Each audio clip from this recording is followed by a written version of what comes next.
cysts in there to hold the pus from the infection, from pooping in your pelvis. How about not having any more hip pain?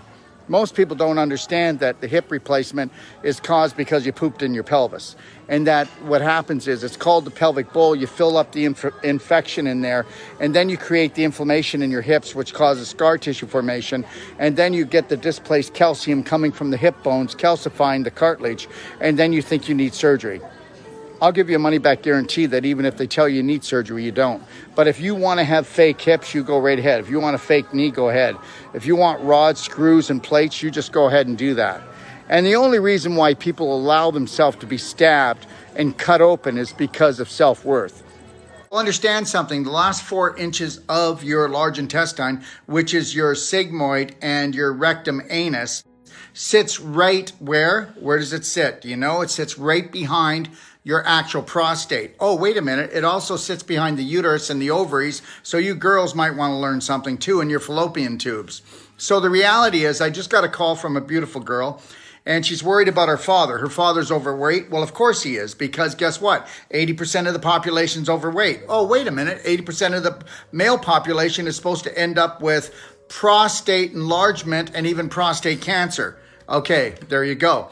Anytime that you ever have a bladder problem, you already know you've been constipated forever and a day. That doesn't mean you don't go to the washroom. It means that not everything that should come out every day comes out. Well, basically what you're doing is gradually over the years, you've been building up your own personal manure pile, which is now a swamp. That swamp is now, you're absorbing that into your body. But where is that large intestine, which is your immune system, which is your garden, which used to be a beautiful flowing good bacteria garden? Well, it's now a cesspool. Okay, and it's full of bugs like fungus and bad bacteria. And now you've got leaky gut. Well, that's just everyone's got leaky gut. Okay, and now you're leaking waste into your pelvis, which is a soup bowl. So the reason why I'm telling you this is, guess what? So a few years ago, this guy has prostate cancer. He gets it radiated. Well, understand something. Radiation, is that good for people? I don't think so.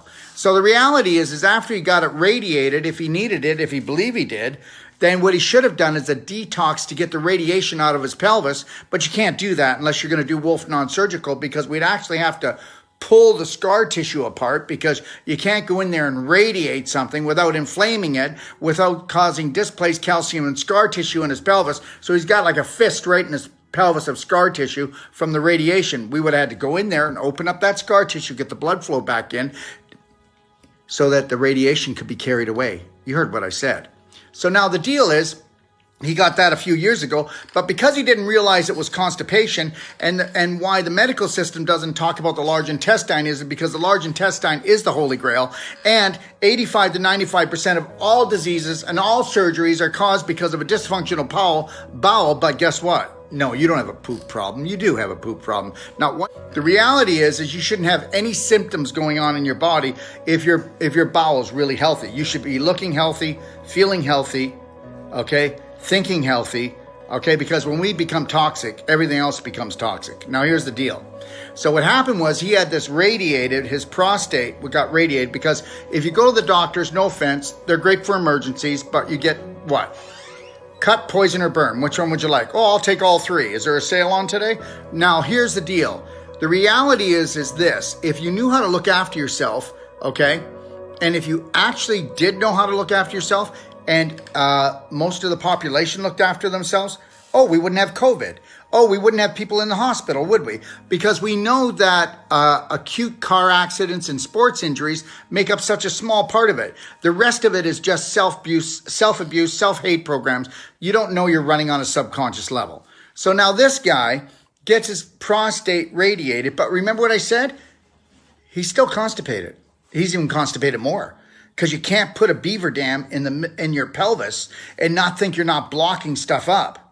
I mean, the prostate sits right in front of the last part of the large intestine. So when they were radiating the prostate, what do you think they were doing to the last part of his large intestine? They radiated that sucker and made it into a little piece of beef jerky. So here's the deal. He's still leaking waste into his pelvis. And that's why he's had both hips replaced. Guess what?